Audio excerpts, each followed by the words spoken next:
Ouais, salut Chris. Le chemin de Saint-Jacques. Donc là, on est à nouveau sur le chemin de Saint-Jacques. Donc moi, quand je suis parti la première fois, j'avais des gros problèmes. C'était pas du tout une évidence de partir marcher parce que j'arrivais pas à mettre un pied devant l'autre. J'avais le genou qui me faisait super souffrir. Enfin, les genoux, hein. J'avais des genouillères pour faire le moindre trajet. Enfin non, pas le moindre trajet, mais dans la vie normale, je les utilisais pas. Mais par exemple, quand je voulais aller en forêt, chercher des champignons avec mon chien, par exemple, eh ben, j'étais obligé de mettre des genouillères, quoi. Dès qu'il fallait que je marche un petit peu, il fallait que je mette les genouillères. Et quand je suis parti marcher, eh ben, je me suis posé la question, en fait. Je me suis dit, qu'est-ce que je fais? Je prends les genouillères avec moi, ou alors je les laisse à la maison. Et ben, j'ai pas réfléchi très longtemps, en fait. J'ai dit, je vais les laisser à la maison. Et puis vaille que vaille, quoi.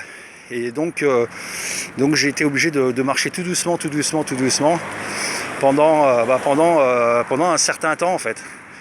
Pendant un certain temps, je sais pas, une dizaine de jours, en fait, j'ai l'impression. Le temps d'arriver sur l'Aubrac, peut-être moins même, peut-être 5-6 jours. Enfin, je sais plus exactement. Donc, j'ai pas envie de faire de recherche. Mais je me rappelle qu'arrivé sur l'Aubrac, un matin, je pouvais plus. J'étais tout seul dans l'endroit où j'étais hébergé et je pouvais pas lever le pied pour enfiler mon slip, quoi. Et ça m'a marqué parce que voilà, j'avais mal à l'intérieur de mes os. C'était une souffrance vraiment très profonde. Et donc après, les choses se sont tassées au fur et à mesure de la marche et tout ça. Et puis voilà. Et puis il faut savoir que quand je suis revenu, eh ben, j'avais plus de problème de genoux en fait, et de dos aussi. Parce que j'avais des problèmes de dos. J'allais voir l'ostéo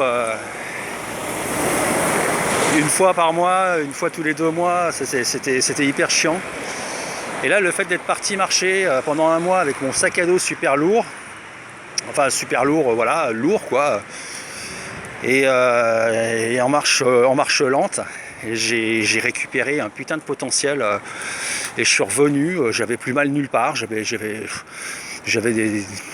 plus mal nulle part, quoi. J'étais bien, quoi, j'étais super bien, voilà. Et alors que j'étais maladif et souffreteux, quoi. Donc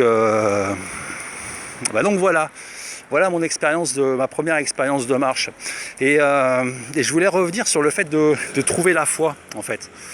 Parce qu'en fait, ce que j'ai trouvé, c'est le contact avec mon corps. Et c'est comment dire, la découverte de vivre avec mon corps, de faire attention à mon corps, jour après jour, et à veiller à ce qu'il n'y ait pas la moindre, comment dire, la moindre ampoule qui viennent perturber la marche et qui viennent s'ajouter au fil des jours aux autres petits bobos. Voilà, fallait vraiment faire très attention. En plus, j'étais tout seul et je suis parti dans une période où le chemin était quasiment désert, en fait. Il était désert, je suis parti au mois d'avril, en fait. Et je me souviens bien que l'Aubrac était sous la neige, voilà. Et quand je dis sous la neige, c'est qu'il y avait des petits piquets de 15 cm de haut, et bah c'était les clôtures, en fait. Voilà.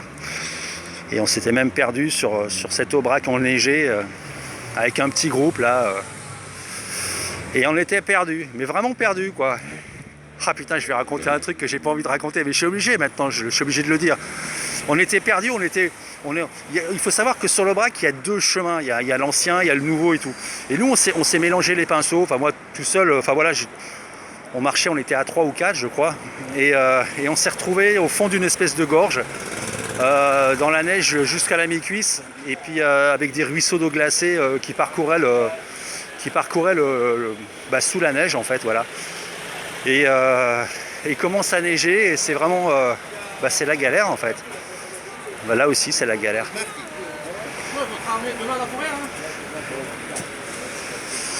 Et donc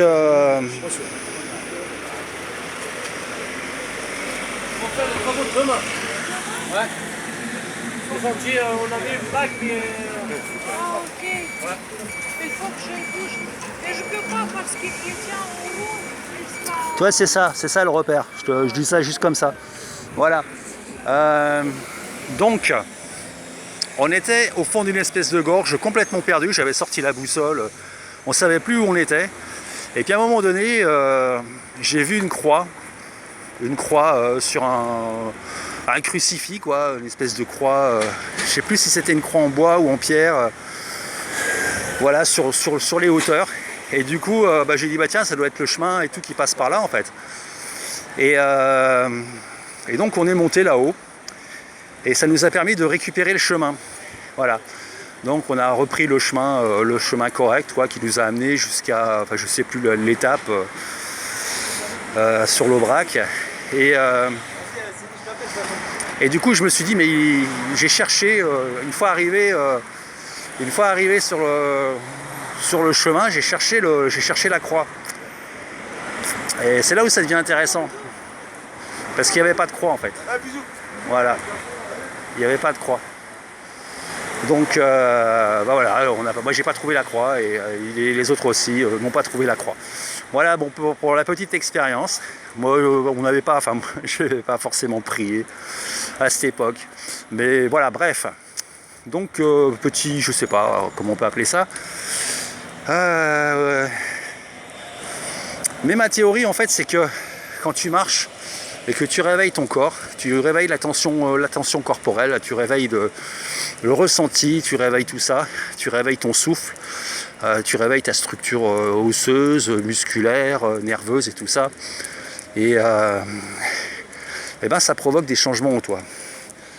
Et ma théorie c'est que la religion musulmane, qui est une religion les plus puissantes du monde, pratique la prière justement 5 fois par jour, si je ne m'abuse. Je crois, c'est 5 fois par jour. Mais bon, je ne suis pas un spécialiste. Mais donc du coup, c'est toujours ce rapport au corps. On travaille le corps. On fait des mouvements. Et voilà, et ces mouvements permettent de rentrer en contact avec le corps. Et les catholiques, la religion catholique a complètement perdu ça. Au niveau des juifs, je ne sais pas trop quel genre de pratique ils ont, mais bon, voilà. Donc, en tout cas, je sais qu'une fois, je me suis baladé dans le quartier juif, et je sais que, comment dire, le fait de porter la kippa toute la journée maintient un contact sur le corps tout le temps. Et j'ai vu aussi un gars avec des, comment dire, une espèce de, je sais pas comment on peut appeler ça, une espèce de cordon qui s'entourait autour des avant-bras en prenant un bout dans la main, et il s'entourait ça sur l'ensemble du bras. Et c'était quelque chose qui me semblait être une espèce de rituel typique de cette religion-là. Donc là, toujours pareil, ça vient mettre un peu d'eau à mon moulin, le contact au corps. Alors une fois que tu as touché ton corps, tu as touché la magie en fait. Tu vois, moi, cette histoire de croix, c'est pas forcément un Dieu bienveillant qui me l'a dévoilé, mais peut-être justement mon pouvoir personnel qui, à un niveau inconscient, a fait jaillir quelque chose. Voilà. Et ma théorie, c'est ça en fait. C'est un petit peu, comment dire, j'allais dire le but de cette chaîne, entre autres. Mais ouais, fondamentalement, c'est le but de cette chaîne, bien sûr. D'éveiller les gens à d'autres potentialités, et d'éveiller ceux qui ont envie, en fait, voilà, d'explorer. Et donc voilà ce que j'avais à dire. Et donc j'ai trouvé la foi. Mais alors c'est tellement facile de faire toucher le corps par des pratiques. Et après dire, on étiquette le truc. Voilà, c'est Dieu, c'est comme ça, c'est lui, il s'appelle Jésus, il s'appelle Dieu, il s'appelle Allah, il s'appelle, je sais plus comment il s'appelle, Meshem, ou enfin je sais plus la religion juive. Alors je sais pas si c'est la religion juive, si c'est, je sais pas comment, j'ai pas envie de froisser je veux froisser personne. Et voilà, je veux juste dire mon ressenti quoi. Et il y a aussi un petit truc que j'ai lu quelque part une fois et c'est par rapport à la connaissance et soi-disant au Dieu qui aurait caché la connaissance au regard des hommes. Et dans cette histoire, donc, il est question que les dieux veuillent cacher la connaissance dans l'espace et donc ils se disent non, finalement l'homme il va arriver dans l'espace un jour et au fond des eaux, alors bon voilà, enfin bon, tu m'as compris, sur Terre, dans la mer, dans l'espace. Ils se disent que non, parce que de toute façon, l'homme va y accéder. Et ils décident d'enterrer la connaissance. Et là, je m'étouffe. Et là, j'arrive plus à parler. Voilà. C'est souvent comme ça. Quand tu vas dire des choses intéressantes, ça te coupe la parole. Ou des choses interdites, ou des choses sacrées, ou des choses un peu... Mais je m'en bats les couilles. Voilà. Et les dieux décidèrent d'enterrer la connaissance dans l'homme. Voilà. Et moi, c'est... Enfin, c'est pas une croyance, hein, c'est pas une conviction, c'est vraiment une constatation. Ouais, une constatation... voilà. Une constatation. Donc, je suis pas agnostique ou sans croyance ou quoi ou qu'est-ce, mais je crois que tout est en l'homme. Enfin, je sais pas, je crois, je sais que tout est en l'homme, quoi. Je sais parce qu'il se passe des choses quand tu rentres en contact avec ton corps, quoi. Et moi, j'expérimente le truc depuis des années. Et comment dire, c'est de l'ordre de la magie, en fait. C'est carrément, c'est limite, c'est hallucinant, quoi. C'est quand tu es en contact avec ton corps. Tu poses ton attention, tu la soutiens bien, tu mets un peu d'intensité. Enfin, j'ai fait des vidéos, des audios par rapport à tout ça, qui expliquent un petit peu comment faire. De toute façon, il n'y a rien à expliquer. Hein. Le truc, c'est de rentrer dans son corps, quoi. C'est juste ça. Il n'y a rien de mieux que quand ton corps est douloureux, en fait. C'est pour ça qu'il y a une espèce de sadomasochisme religieux qui voudrait que le fait de martyriser ton corps te rapproche de Dieu. Non, ça ne te rapproche pas de Dieu, ça te rapproche de ton corps. Moi j'ai pratiqué des jeûnes, j'ai pratiqué des longues marches, des longs jeûnes aussi. J'ai expérimenté pas mal de... Enfin, j'ai fait que ça en fait dans ma vie parce que moi je suis un peu comme ça, quoi. J'ai toujours une espèce de... une quête d'absolu.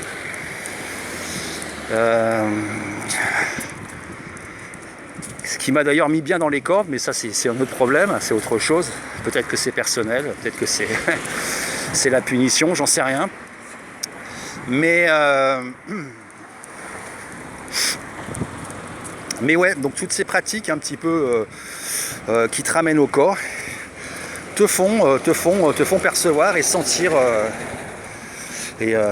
quelque chose, quoi. Alors moi, pour la petite histoire, non, j'ai même pas envie d'en parler parce que le fait de dire quelque chose va faire que je vais passer pour un espèce de... Voilà, en fait, il faut pas en parler de ça. Il faut juste dire, voilà, c'est comme ça que ça se passe. Et le fait de dire, moi j'ai fait ci avec, moi j'ai fait ça avec, eh ben, les gens, ils sont... La mentalité de base, va préférer la facilité, en fait. Parce que c'est dur de rentrer dans son corps. Alors du coup, le fait de dire « Oh non, mais ce mec-là, franchement, voilà, laisse tomber ». Donc du coup, ça permet de revenir sur quelque chose de rassurant. Parce que rentrer dans le corps, c'est pas rassurant. C'est une expérience nouvelle. C'est quelque chose que tu ne fais qu'effleurer quand tu pratiques des rituels religieux, quoi. tu ne fais qu'effleurer ça. Bon, il y a certains ordres qui font plus qu'explorer, quoi, qui vont plonger un petit peu là-dedans. Et c'est les ordres un petit peu ésotériques de chaque religion. Mais ça revient toujours au corps, quoi. Ça revient toujours au corps. Que ce soit le yoga, que ce soit le soufisme, que ce soit se mettre devant le mur des lamentations et puis et se taper la tête dessus, ou je sais pas comment ils font. Bref, en tout cas, il y a un mouvement avec le corps, et il y a toujours un mouvement avec le corps. Et ce mouvement avec le corps a été abandonné, je ne sais pour quelle raison, par l'Église catholique. Voilà. Je sais pas. Mais en tout cas, voilà. Donc la religion musulmane, pour moi, c'est la religion qui te permet le plus de, comment dire, d'avoir des contacts. Et donc comme ces contacts, ils ont lieu dans un cadre, c'est très facile de manipuler, en fait, de manipuler les gens en leur disant ça c'est Dieu, c'est voilà, c'est continuer à faire ça, et c'est pas la vérité, en fait. Parce que, comment dire, moi ce monde, je le vois comme une prison, une espèce de prison géante, ou même les livres sacrés, je veux dire, pourquoi dans une prison comme la Terre, où il y a tant de souffrance, il y aurait, comme par hasard, 3 livres sacrés, ou 4, ou 5, ou 10, pourquoi dans ces livres-là, il y aura la vérité, en fait, si on est prisonnier, tu vois, c'est ça le délire, en fait. Le délire, c'est que, pourquoi ça serait marqué quelque part, et pas ailleurs, et moi j'ai tout remis en cause, quoi. Je sais que je cite la Bible dans un de mes audios, mais je remets tout en cause.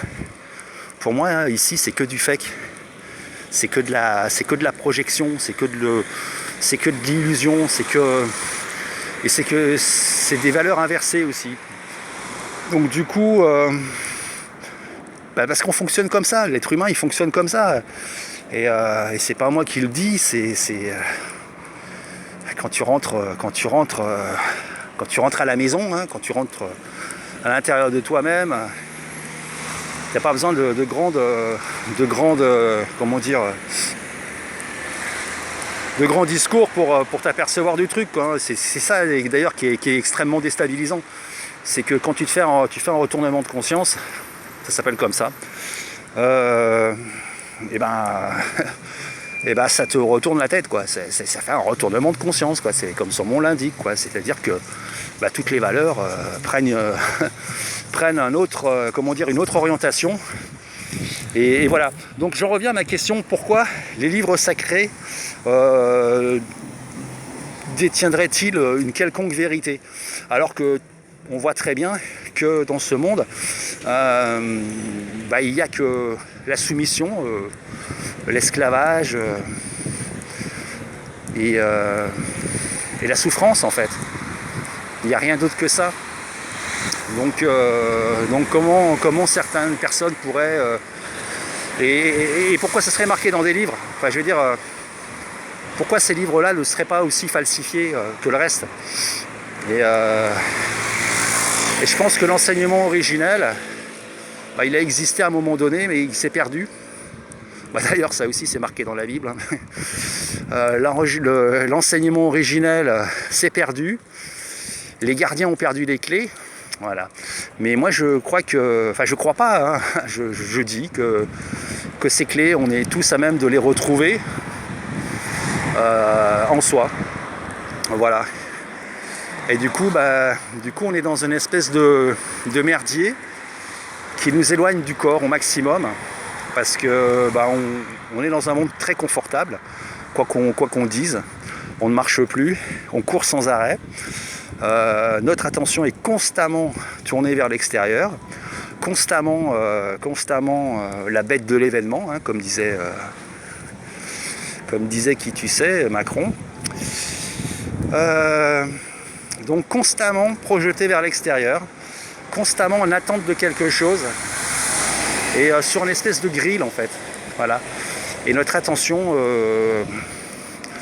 pris dans des vies complètement comment dire, fébrile et frénétique, où les moments de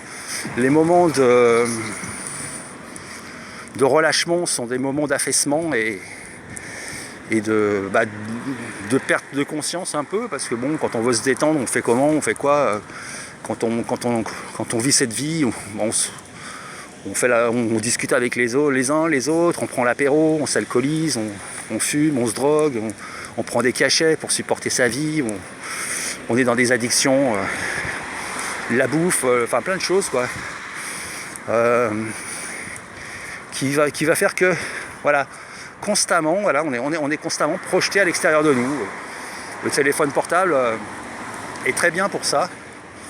Les séries aussi, puis toutes les plateformes, et puis tout ça, et puis tous ces gourous aussi là qui viennent et qui nous vendent leur bien-être. Enfin moi je vends rien, hein. Je te le dis comme ça, je vends rien du tout.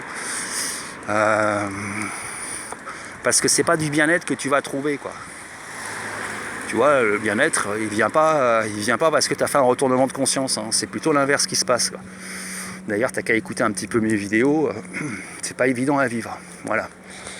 Mais au moins, comme disait un personnage cinématographique, c'est la vérité que je t'offre. Voilà, et la vérité, bah voilà, quoi, tu sais, dans le film Matrix. Voilà. Donc c'est un chemin, hein, c'est une potentialité qu'on a tous à l'intérieur de nous. Voilà, et donc l'époque n'est pas propice à ça. L'époque n'est pas du tout propice à ça. Et puis j'en viens aussi forcément aux enseignements de yoga, parce que le yoga dans tout ça, c'est devenu vachement business. Et moi, ce que je te propose, c'est gratos, quoi. C'est quelque chose. Je veux dire, t'as pas besoin de rien, quoi, pour faire ce que je te propose. T'as besoin de rien du tout. T'as besoin juste de prendre le temps de le faire, et de l'énergie aussi, et de t'abstraire un petit moment de tout ce qui pourrait exciter tes sens, voilà, à droite et à gauche. Et puis voilà. Et donc quand on fait ça, on se rend compte de beaucoup de choses. Mais je ne vais pas parler de ce dont on se rend compte, parce qu'en fait c'est pas intéressant. Ce qui est intéressant, c'est de faire le pas. Une fois que le pas il est fait, alors attention, hein. C'est vraiment, je veux dire, pilule bleue, pilule rouge, quoi. C'est pas évident, quoi. Alors à faire, je sais pas si c'est pas si compliqué, quoi. Mais et puis bon, je pense qu'il y a des personnes qui sont plus, comment dire. Je pense pas que toutes les personnes qui ont fait le chemin de Compostelle l'aient fait et trouvé la même chose que moi, en fait. Voilà. Parce que je pense qu'il y a aussi beaucoup d'auto-hypnose dans tout ça.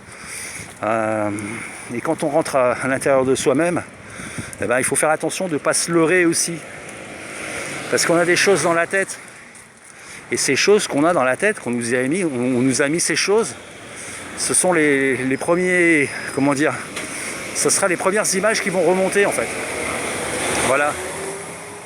Donc c'est pour ça que c'est si facile de manipuler les gens quand ils ont un système de croyance religieux, parce que la première chose qui va remonter, c'est Dieu, quoi. C'est Dieu qu'on leur a mis dans le crâne, et puis ils vont pas aller chercher plus bas, ils vont pas aller chercher plus loin, ils vont pas gratter pour voir ce qu'il y a derrière cette programmation. Et cette programmation va générer un peu d'émotion qui va faire que les gens ils vont se prosterner devant cette espèce de mirage. Et voilà, tout simplement. Bon, j'en ai marre de dire tout simplement. Quand je réécoute mes audios, j'ai que du tout simplement. Putain, je suis vraiment très très limité comme garçon, ça c'est clair. Donc voilà. Voilà. Donc quand on va gratter un petit peu, la première chose qui arrive, qui monte, c'est le symbole religieux, forcément. Et mais ça, c'est des images tampons, c'est des espèces de, comment dire, quand on gratte, quand on met les pieds dans la merde, parce que, excuse-moi, il faut appeler les choses comme elles sont, quand on met les pieds dans la merde, avant de trouver quelque chose de sain, il faut enlever tout ce qui est corrompu, voilà. Et tout ce qu'on t'a mis dans la tête, tous tes systèmes de croyances, c'est de la corruption, que tu le veuilles ou pas. C'est corrompu, c'est pas quelque chose qui vient de toi, c'est quelque chose qui a été rajouté.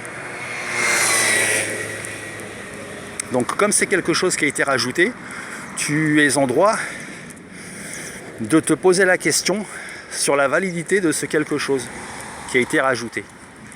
Voilà. Et je t'encourage même à faire ça. Ce que tu ne peux pas forcément faire dans une communauté de personnes qui s'entraident, qui s'entraînent dans un espèce de processus comme ça. Ils ont des doutes, alors ils vont voir quelqu'un qui va les dire, qui va les remettre dans le droit chemin, on va dire, qui va les reformater un petit peu. Voilà. Et donc moi je vois un petit peu les choses comme ça, tu vois. De même que les maladies mentales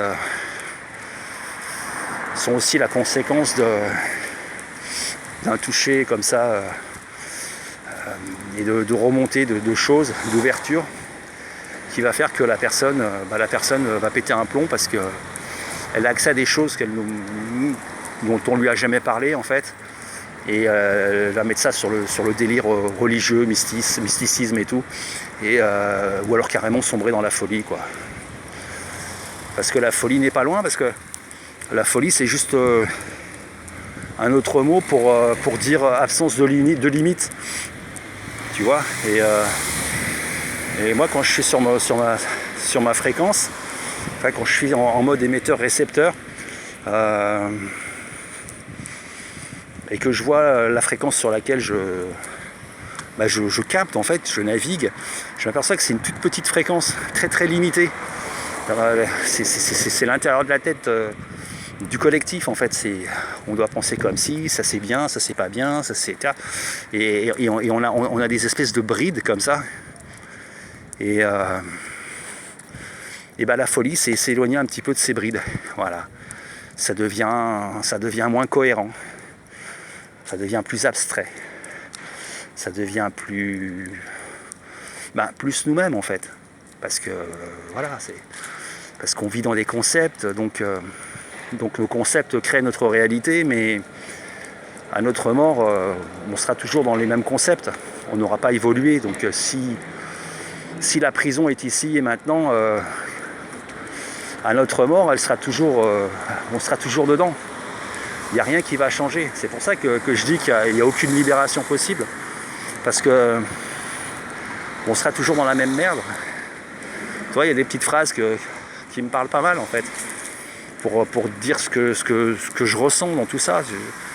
Ce qui est en haut est comme ce qui est en bas, et ce qui est en bas est comme ce qui est en haut. Ça veut dire que tu sois dans cette vie incarnée ou que tu sois désincarné, t'es dans la merde pareil, quoi. Il n'y a pas de paradis, il n'y a pas de paradis. Enfin, ça, c'est l'histoire qu'on te raconte, en fait. C'est ça, c'est l'histoire qu'on te raconte. Tu sais, quand tu regardes sur Internet, il y a des mecs qui te racontent des histoires, tu vois, pour gagner plein d'argent. Et tu as une promesse. Voilà, c'est gagner plein d'argent. Et tu as une... comment dire, tu as un... je sais pas comment on appelle ça, un truc à faire pour gagner cet argent. Voilà. C'est du business, hein. Et ben, quand tu regardes la religion, excuse-moi, enfin moi quand je regarde la religion, je vois quoi? Je vois une promesse, le paradis, le machin, le bidule, et puis les moyens pour y accéder, quoi. Voilà, tout simplement. Donc encore tout simplement, hein, décidément. Donc, alors, je suis pas en train de dire qu'il faut faire n'importe quoi, qu'il faut se tuer les uns les autres, ça n'a rien à voir, hein. Je suis pas en train de parler de ça, je suis en train d'expliquer comment je vois, comment dire, avec un petit peu de recul, avec mon recul, un petit peu tout ça, voilà. Et moi je suis admiratif des gens qui sont absolument dans aucune croyance. Mais de toute façon on est forcément dans une croyance, forcément, voire 2, voire 3, voire 10. Parce que sinon tu pourrais pas fonctionner dans ce monde en fait, c'est tout simplement ça. Et donc voilà mon petit speech du jeudi.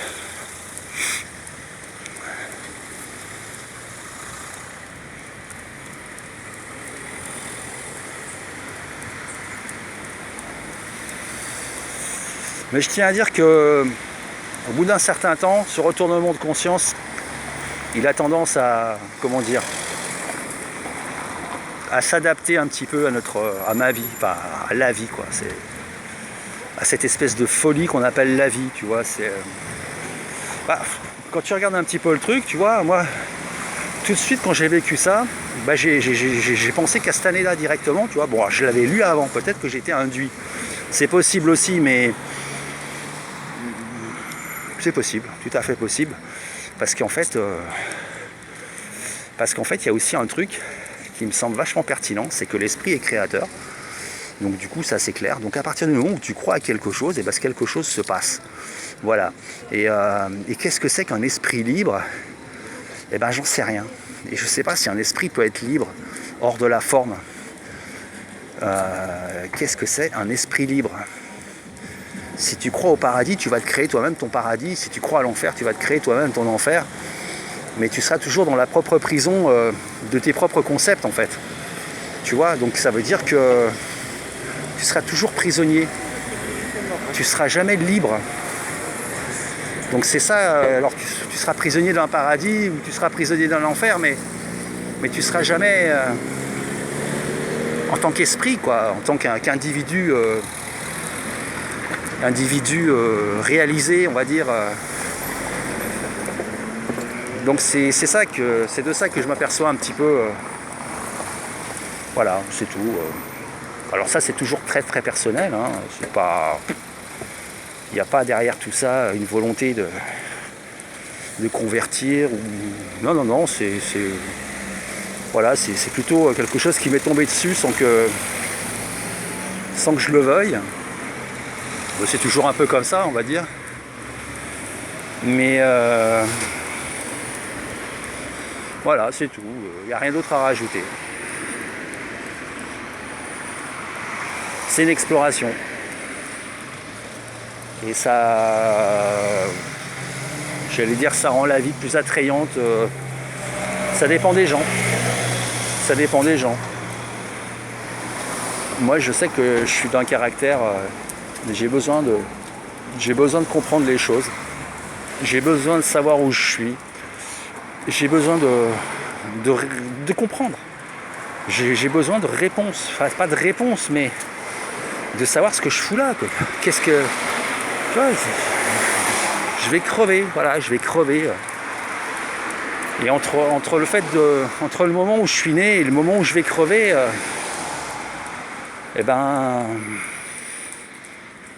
j'aimerais comprendre. J'aimerais comprendre ce que je fous là, quoi. Parce qu'il y a aussi un délire, c'est que sur le chemin de Saint-Jacques, j'ai eu plein de flashbacks. De vie antérieure, parce que c'est pas des flashbacks.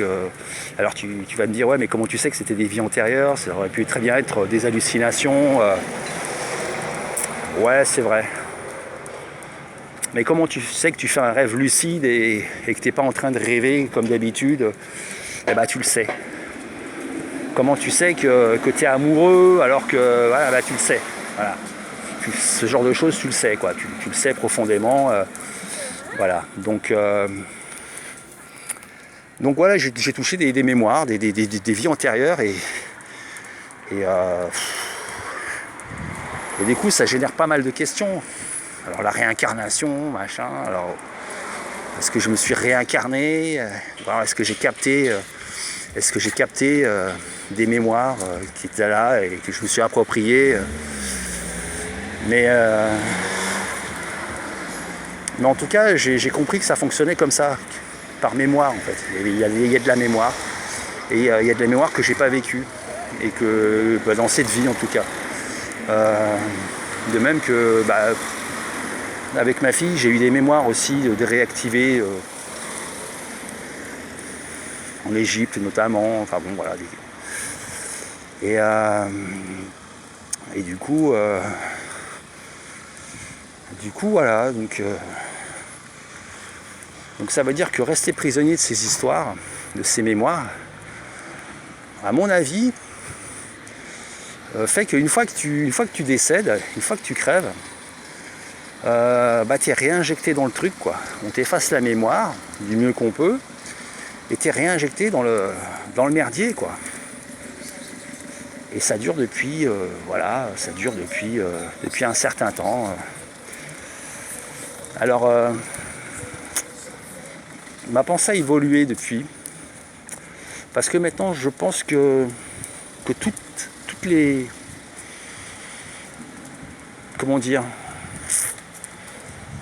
toutes les personnes que je rencontre, qui sont sur Terre, le monde est une fragmentation de moi-même. Ça veut dire quoi? Ça veut dire que j'ai été fragmenté, multifragmenté, et dans chaque personne, je reconnais une part de moi-même. Dans chaque personne, c'est dingue, hein. Et j'ai l'impression que comment dire, voilà, que je vis dans le monde avec que des reflets de moi-même, en fait. Voilà, et que je ne sais pas où je suis, si je suis réellement dans la matière ou si je suis dans une espèce de caisse, de bulle, de caisson, de chambre pleine de miroirs, et chacun de ces miroirs est une personne qui me renvoie une facette de moi-même, voilà. Donc j'en suis là, mais j'en suis aussi à me dire que il n'y a rien de figé et tout est possible et tout est simultané aussi en même temps. Ça veut dire que les deux propositions peuvent être vraies en même temps. Le chat peut être mort et vivant en même temps. La lumière, c'est une onde et une vibration en même temps. Tu vois le délire. Donc du coup, il n'y a rien pour exclure quoi que ce soit finalement. Et justement, si la lumière peut être vibratoire et ondulatoire en même temps, elle peut être aussi, je pense qu'elle doit avoir d'autres états simultanés qu'on n'a pas encore découverts, dans des états éthériques, j'imagine. Donc voilà. Bon voilà, c'était le petit délire du moment. Donc là, on s'est éloigné du chemin de Compostelle, de Saint-Jacques. Et ouais, je le fais tout le temps, je le fais souvent, parce que j'adore. C'est pour moi un prétexte de profondément, rentrer à l'intérieur de moi, quoi. Voilà, et comme je rentre de plus en plus à l'intérieur de moi, et ben j'en viens à supporter de moins en moins l'humanité, parce que ça crée un décalage incroyable. Et donc la première année, c'était très facile, la deuxième un peu moins, et voilà. Donc j'ose espérer que tout ça va rentrer dans les clous. Ça demande du temps, parce que le décalage, il est énorme entre ta propre perception et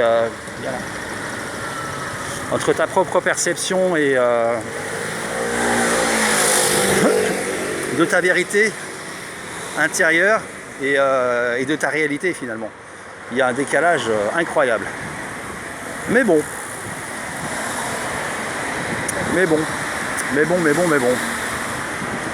Voilà. Bon ben, j'ai plus rien à rajouter. Je sais que personne va voir cet audio, parce que j'imagine que c'est comme ça que ça fonctionne. Ça intéresse pas, parce que ça doit pas être intéressant, parce que c'est dangereux en fait. C'est dangereux pour le système en place, le système de croyance. C'est dangereux pour la prison, quoi. Alors on verra, hein, peut-être que je me trompe, et peut-être que je suis en train de passer en mode paranoïaque. En même temps, ma phrase favorite, c'était si tu penses que tu es paranoïaque, c'est que tu l'es pas encore déjà assez, quoi. Voilà. Si tu penses que tu es parano, c'est que tu l'es pas assez. Parce que quand tu vas expérimenter un petit peu des trucs, tu vas voir que il faut être solide, hein. Il faut être solide. Voilà. Bon. Sinon, ce chemin, c'est un beau prétexte. Moi, j'adore ce prétexte. C'est magnifique, c'est joli, comme tout. Mais je sais pas si j'ai vraiment partagé avec ma fille sur ce chemin. On a partagé des expériences, oui, mais je sais pas si ça nous a tellement rapprochés. J'ose espérer. Je me plais à le croire. Mais voilà, je sais pas. Et puis, est-ce qu'il faut savoir ce genre de choses? La vie, ça va, ça vient. Les gens nous aiment, les gens nous détestent. On déteste toujours tout le monde, quoi. On est toujours en train de se foutre de la gueule de tous les gens qu'on aime, finalement. Toujours en train de se plaindre, toujours en train de... Tu vois, je suis un bon exemple pour ça, quoi. Donc, vivons la vie comme on doit la vivre, quoi. Mais pas trop vite quand même, parce qu'on passe à côté de certaines choses. Même moi, je suis passé à côté de beaucoup de choses dans la matière, vraiment. Vraiment, et rien que pour ça, ça me fait chier. Mais j'essaye de rattraper un petit peu le truc, si c'est possible.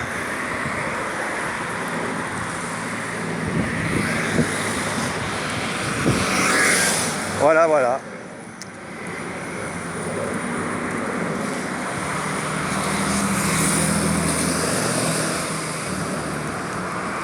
Donc la pratique religieuse, c'est pas quelque chose que je méprise, hein. La pratique corporelle, la prière. D'ailleurs, je m'étais fait une réflexion quand je pratiquais le yoga assidûment, que je faisais la salutation au soleil. La prière musulmane n'est pas très éloignée, hein. Bon, on est dans des séries de mouvements comme ça qui permettent de recentrer l'attention sur le corps, quoi. Pour la petite info en passant,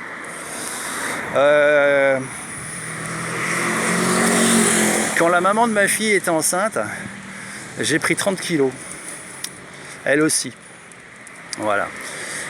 J'ai perdu ce poids à une rapidité extraordinaire en pratiquant des salutations au soleil. Ça m'a rééquilibré complètement mon système. D'ailleurs, c'est ce que je devrais faire maintenant, mais je suis trop flemmard.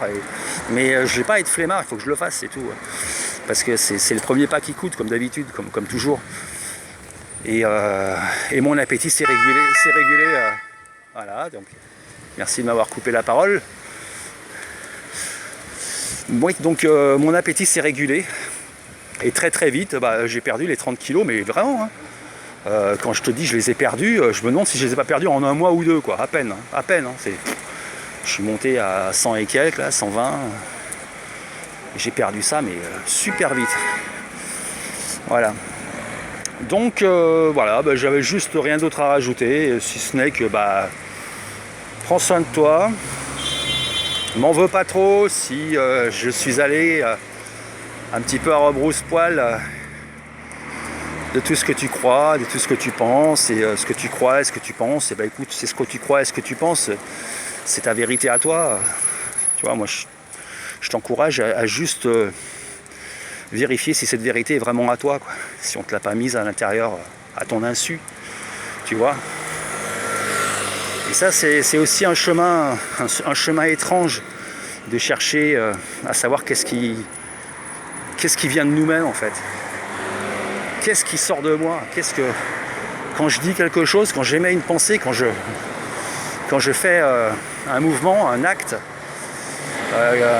est-ce que ça vient de moi? Qu'est-ce qui vient de moi dans cet acte, dans cette façon de voir, ou voilà, qu'est-ce qui vient de moi? Et qu'est-ce qui vient du conditionnement, en fait? C'est assez flippant de voir qu'il n'y a pas grand-chose qui vient de toi, en fait. Vraiment pas grand-chose. Mais faut voir les choses un petit peu avec les yeux ouverts et avec un peu de lucidité, quoi.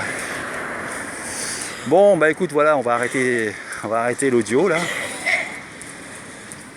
En tout cas, si t'es allé jusque là, bravo. Bravo, bravo, bravo. Hein. C'est vraiment que... Il n'y en a pas beaucoup, je pense, qui peuvent arriver jusqu'à la fin. Il n'y en a pas beaucoup. Voilà. Eh ben écoute, je t'embrasse. Et puis bah fais-moi un petit signe, abonne-toi. Voilà. Ça sert à rien les commentaires, mais abonne-toi. Ça me permet de voir qu'il y a des gens qui peuvent être éventuellement sensibles à ce que je viens de dire. Voilà. Bon allez, je t'embrasse. Prends soin de toi. Ciao.